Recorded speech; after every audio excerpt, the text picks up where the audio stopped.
ওম নমঃ শিবায়। আজকের মহাবাক্যের তারিখ 24শে ডিসেম্বর 1967। প্রিয় বাচ্চারা, কেউ যদি জানতে চায় যে খরচা কোথা থেকে আনো, বলো যে আমরা তো নিজেদেরই তন মন ধন দ্বারা সার্ভিস করি। আমরা রাজ্য করব, তো পয়সাও তো আমরাই আনবো, তাই না? আমরা নিজেরাই খরচ চালাই। রেকর্ড। ওম নমঃ শিবায়। আত্মিক বাবা, যার মহিমা শুনেছ, তিনি বসে বাচ্চাদের পাঠ পড়ান। এ হলো পাঠশালা, না? তোমরা সবাই এখানে পাঠ পড়ছ টিচারের কাছে। ইনি হলেন সুপ্রিম টিচার, যাকেই পরমপিতাও বলা হয়। পরমপিতা তো আত্মিক বাবাকে বলা হয়, লৌকিক বাবাকে কখনোই পরমপিতা বলা হবে না। এখন আমরা পারলৌকিক বাবার কাছে বসে রয়েছি। কেউ তো বসে রয়েছে, কেউ তো অতিথি হয়েও আসে। তোমরা বুঝতে পারো যে আমরা তো বিদেহী বাবার কাছে বসে রয়েছি বর্ষা নেওয়ার জন্য। তোমাদের অন্তরে কত খুশি হওয়া উচিত। মানুষ তো বিচার চালাতে থাকে। এই সময় দুনিয়াতে সবাই বলে যে শান্তি স্থাপনা হোক। এ তো বেচারাদের জানাই নেই যে শান্তি কি জিনিস। জ্ঞানের সাগর, শান্তির সাগর, বাবাই শান্তি স্থাপন করেন। নিরাকারী দুনিয়াতে তো শান্তিই রয়েছে। আওয়াজ দিতে থাকে যে দুনিয়াতে শান্তি স্থাপনা হোক। এখন নতুন দুনিয়া সত্য যুগে তো শান্তিই রয়েছে। যখন একই ধর্ম ছিল, নতুন দুনিয়াকে তো বলাই হয় প্যারাডাইজ, দেবতাদের দুনিয়া। শাস্ত্রতেও যেখানে সেখানে অশান্তিরই কথা দেখিয়ে দিয়েছে। দেখায় যে কলিযুগে কংস ছিল, দাপরে আবার হিরণ্যকশ্যপকে দেখায়, ত্রেতাতে রাবণের হাঙ্গামা। সবই জায়গাতে অশান্তি দেখিয়ে দিয়েছে। মনুষ্য বেচারারা কত ঘোর অন্ধকারে রয়েছে। আহ্বানও করে অসীম জগতের বাবাকে। যখন গড ফাদার আসে, তখনই তিনি এসে শান্তি স্থাপনা করেন। গড ফাদারকে তো বেচারারা জানেই না। শান্তি তো হয় নতুন দুনিয়াতে, পুরনো দুনিয়াতে তো হয় না। নতুন দুনিয়া স্থাপন করেন তো বাবাই। তাকেই আহ্বান করে যে এসে পিস স্থাপন করাও। বাবা বলেন যে প্রথমে তো হলো পবিত্রতা। এখন তোমরা পবিত্র তৈরি হচ্ছ। সেখানে তো পবিত্রতাও রয়েছে, তো পিসও রয়েছে, হেলথ ওয়েলথ সব রয়েছে। ধন ছাড়া তো মনুষ্য উদাস হয়ে যায়। তোমরা এখানে আসো তো এই লক্ষ্মী নারায়ণ সমান ধনবান হতে। এরা তো বিশ্বের মালিক ছিল, তাই না? তোমরা আসোই বিশ্বের মালিক হতে, কিন্তু বুদ্ধি সবার নম্বর অনুযায়ী হয়। বাবা বলেছিলেন যে যখন প্রভাত ফেরি বের করবে, তো সাথে এই লক্ষ্মী নারায়ণের চিত্র অবশ্যই ওঠাও। এমন যুক্তি রচনা করো। এখন বাচ্চাদের বুদ্ধি পারস বুদ্ধি হতে হবে। প্রথমে তো তমপ্রধান পাথর অবশ্যই ছিলে, এখন তো শত প্রধান পর্যন্ত যেতে হবে। ওই শক্তি এখনো আসেনি, স্মরণে থাকেই না। যোগের অনেক কমতি রয়েছে। ঝট করে তো শতপ্রধান হতে পারবে না। এ তো গায়ন রয়েছে যে সেকেন্ডে জীবন মুক্তি। সেটা তো হলো ঠিক, তোমরা ব্রাহ্মণ হয়েছ, তার মানেই জীবন মুক্তি তো হয়েই যায়। তবুও জীবন মুক্তিতেও সর্বোত্তম মধ্যম কনিষ্ঠ তো হয়, তাই না? যে বাবার হয় তো জীবন মুক্তি মেলে তো অবশ্যই। যদিও বাবার হয়ে আবার তাকে ছেড়ে দেয়, তাও জীবন মুক্তি তো অবশ্যই মিলবে। স্বর্গের ঝাড়ুদার হয়ে যাবে। স্বর্গে তো যাবে, কিন্তু পথ কম মিলবে। বাবা অবিনাশী জ্ঞান রত্ন দিয়ে থাকেন, তো তার কখনো বিনাশ হয় না। বাচ্চাদের অন্তরে তো খুশির নাগাড়া বাজা উচিত। এই হায় হায় হবার পর বাহ বাহ হয়ে যাবে। এখন তো হলে ঈশ্বরীয় সন্তান, এরপর হবে দৈবী সন্তান। এই সময়ের এই তোমাদের জীবন হলো হিরে তুল্য। তোমরা ভারতেরই সার্ভিস করে ভারতকে পিসফুল বানাও। সেখানে তো পবিত্রতা, সুখ, শান্তি সব কিছু থাকে। এই জীবন তোমাদের তো দেবতাদের থেকেও হলো উচ্চ। এখন তোমরা রচয়িতা বাবাকে আর সৃষ্টির চক্রকে জানো। বলে যে এই উৎসব আদি যা কিছু রয়েছে তা পরম্পরা ধরে চলে আসে, কিন্তু কবে থেকে এটা কেউ জানে না। মনে করে যে যখন থেকে সৃষ্টি শুরু হয়েছে। রাবণকে জ্বালানো বলে যে পরম্পরা ধরেই চলে আসে। এখন সত্য যুগে তো রাবণ হয় না। মানুষ তো একদমই হলো পাথর বুদ্ধি, বাঁদর বুদ্ধি। এই সমস্ত টাইটেল তো বাবাই দিয়েছেন। কাশিতে অনেক বড় বড় টাইটেল মেলে। শ্রী শ্রী 108-এর টাইটেলও কাশিতেই মেলে। এখন বাবা বলেন যে এ তো সমস্ত হলো ভক্তি মার্গেরই গল্প কথা। কত আওয়াজ করে যে বিশ্বে শান্তি হোক, বাবাকেই জানে না, তাহলে তো নাস্তিকই হলো। গায়নও করে পরমাত্মা হলো সর্বব্যাপী, তবুও পরমাত্মাকে স্মরণ তো করতে থাকে। মনে করে যে গডই বিশ্বের শান্তি স্থাপনা করবে, তো এই জন্য বলে যে এসে দয়া করো। বাচ্চারাই আহ্বান করে বাবাকে, কারণ বাচ্চারাই সুখ দুঃখ দেখে। বাবা বলেন যে এখন আমি তোমাদের পিওর বানিয়ে সাথে করে নিয়ে যাব। যে পিওর হবে না সে সাজাই খাবে। এতে মনসা বাচা কর্মনা পবিত্র থাকতে হয়। মনসাও অনেক ভালো হওয়া উচিত।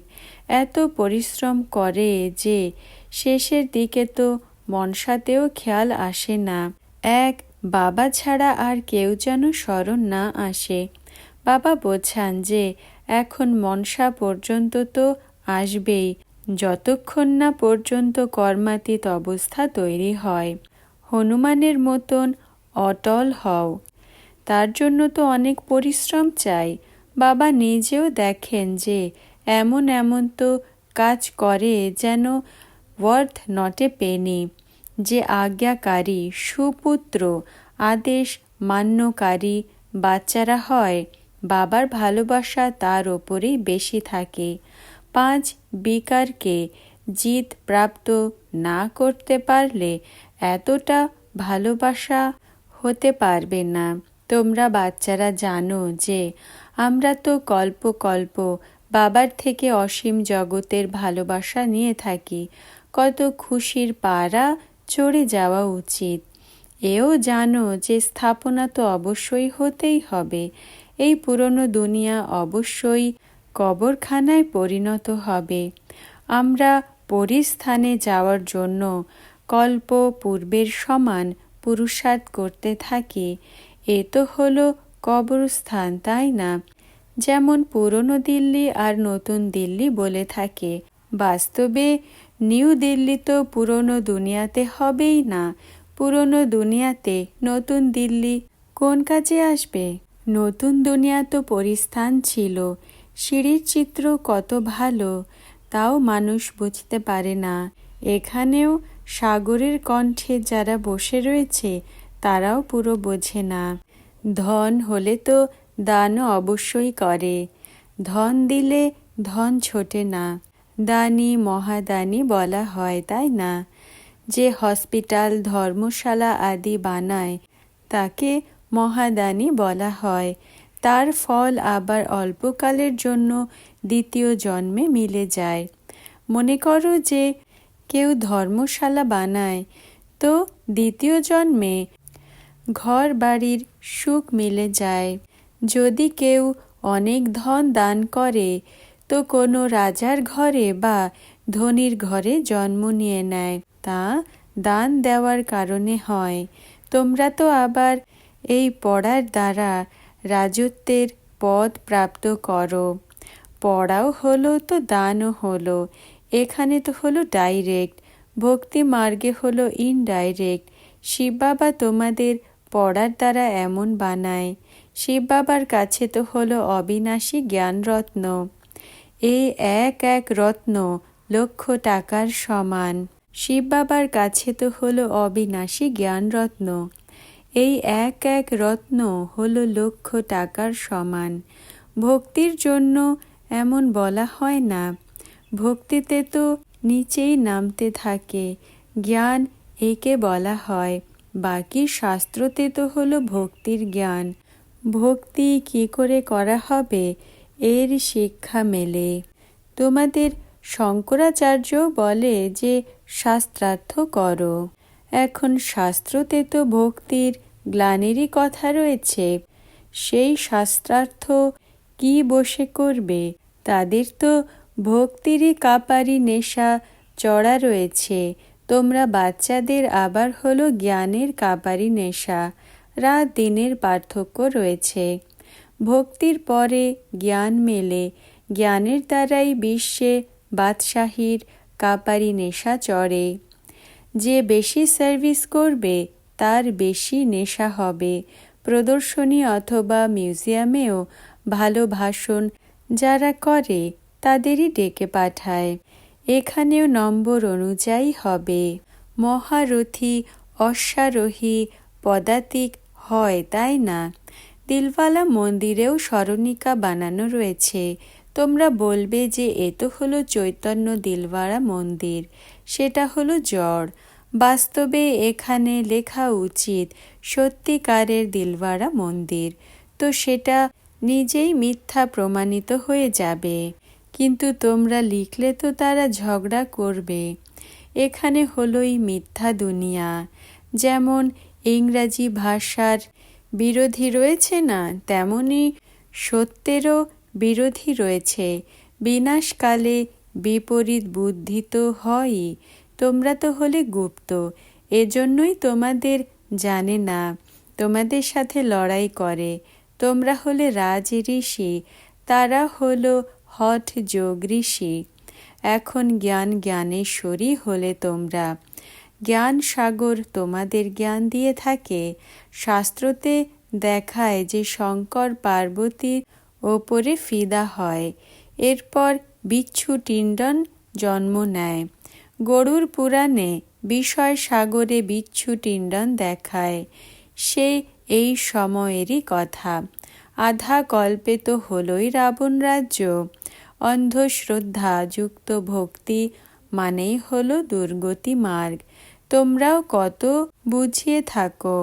তারা বলেও যে হ্যাঁ আমরা আসব, তবুও হারিয়ে যায়। বলবে যে জ্ঞান তো হলো অনেক ভালো, মানুষকে বোঝানো উচিত, নিজেরাই বুঝবে না। নারী দেখার অনেক যুক্তি চাই। তোমরা তো অবিনাশী সার্জেনের বাচ্চা। সার্জেনই তো নারী দেখবে। যে নিজের নারীকেই জানে না, সে তো অন্যের কি করে জানবে? তোমরা তো হলে অবিনাশী সার্জেনের বাচ্চা। জ্ঞান অঞ্জন সদ্গুরু দিয়েছে। এটা হলো সেই জ্ঞান অঞ্জন। আত্মাদের জ্ঞানের ইঞ্জেকশন লাগে। এই মহিমাও হলো এখনকারই। সদ্গুরুরই হলো মহিমা। গুরুদেরও জ্ঞান ইঞ্জেকশন তো সদ্গুরুই দিয়ে থাকে। তোমরাও অবিনাশী সার্জেনের বাচ্চা, তো তোমাদের কাজও হলো ইঞ্জেকশন লাগানো। ডক্টরের মধ্যেও কেউ তো মাসে লক্ষ টাকাও উপার্জন করে, আবার কেউ তো অনেক কষ্টে 500 টাকাই উপার্জন করে। এই দুনিয়ায় তো হলো ওয়ার্থ নট এ পেনি। তো বাচ্চাদের কত নেশা থাকা উচিত, উদার চিত্ত হওয়া উচিত। এই ভাগীরথে বাবা প্রবেশ করেছেন, তো তাকে উদার চিত্ত বানানো হয়েছে, তাই না? নিজে তো কিছুই করতে পারে না। বাবা এর মধ্যে এসে মালিক হয়ে বসে রয়েছে। চলো এই সব ভারত মাতাদের কল্যাণ করার জন্য লাগানো হয়। তোমরাও ধন লাগাও, তাও ভারতেরই কল্যাণের জন্য। কেউ প্রশ্ন করে যে খরচ কোথা থেকে আনো? বলো যে আমরা তো নিজেদেরই তন মন ধন দ্বারাই সেবা করি। আমরা রাজ্য করব তো পয়সাও তো আমরাই আনবো, তাই না? আমরা নিজেদেরই খরচা চালিয়ে থাকি। আমরা ব্রাহ্মণরা শ্রীমতে রাজ্য স্থাপনা করছি। যে ব্রাহ্মণ হবে সেই খরচা করবে। শূদ্রর থেকে ব্রাহ্মণ তো হয়েছ, আবার দেবতাও হতে হবে। বিরাট রূপের চিত্র বাবার কাছেই নেই। বাবার কাছে কেউ চাইলে তো ঝট করে দিয়ে দেয়। তো সার্ভিসেবল বাচ্চাদের তো কাজ হলো ঝট করে বাবার কাছে চিত্র পাঠিয়ে দেওয়া। কিন্তু এত বিশাল বুদ্ধি কোথা থেকে আনবে?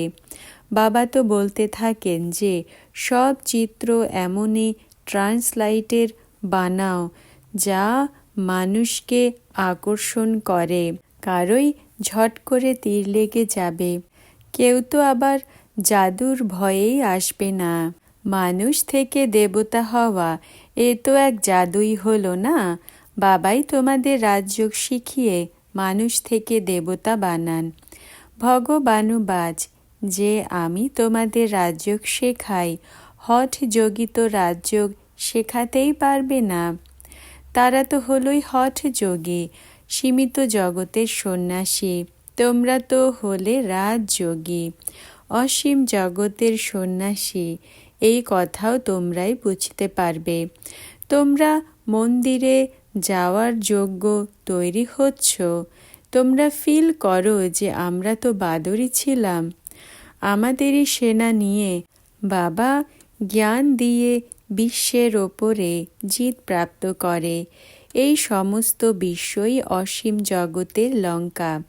এই সময় রাবণের রাজ্য তো সমস্ত বিশ্বেই রয়েছে। বাকি সত্যযুগ ত্রেতাতে এই রাবণ আদি কি করে হতে পারে? এই সব তো ভক্তিমার্গের শাস্ত্রে রয়েছে, যার দ্বারাই মনুষ্যের খড়কুটোর মতো বুদ্ধি হয়ে গেছে। বাবা বলেন যে এই ভক্তির খড়কুটো এখন বের করো। এখন তো আমি যা বলি সেটাই শোনো। এই চোখ দিয়েও আর কিছু দেখো না। এই পুরনো দুনিয়ায় বিনাশ হতে হবে।